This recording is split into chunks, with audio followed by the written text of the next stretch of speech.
ঝটপট করে সন্ধ্যায় একটা পুডিং বানিয়েছি, তাই আপনাদের সাথে একটু শেয়ার করতে চলে আসলাম। আসসালামু আলাইকুম গাইস, কেমন আছেন আপনারা সবাই? আশা করছি কাছের কিংবা দূরের দেশ এবং দেশের বাইরে সবাই অনেক অনেক ভালো আছেন। আমিও আপনাদের বরিশালের আপা আল্লাহর রসের সহমতের মাঝে আছি, মাশাল্লাহ, আলহামদুলিল্লাহ।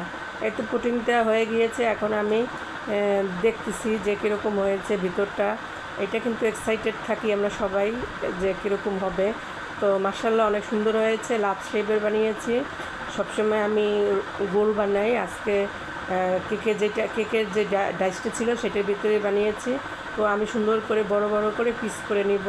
তো একটা কথা না বললেই নয়, প্লিজ আমাকে একটু লাইক কমেন্ট শেয়ার আর ফলো দিয়ে পাশে থাকবেন ভাইয়া আপুরা। যদি ভালো লেগে থাকে আমার ভিডিওটা, সবার কাছে আমার অনুরোধ থাকলো।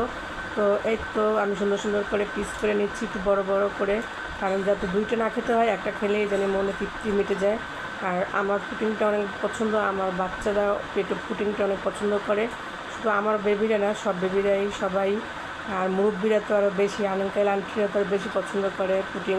তো আমার কিটি সোনা পুডিংটা অনেক পছন্দ করে, সে বসে আছে খাবে তার জন্য। তো এই যে আপনাদের সাথে শেয়ার করছি, ভিতরটা অনেক সুন্দর স্মুথলি হয়েছে, অনেক টেস্টি হয়েছে, পারফেক্ট হয়েছে, মাশাআল্লাহ, আলহামদুলিল্লাহ।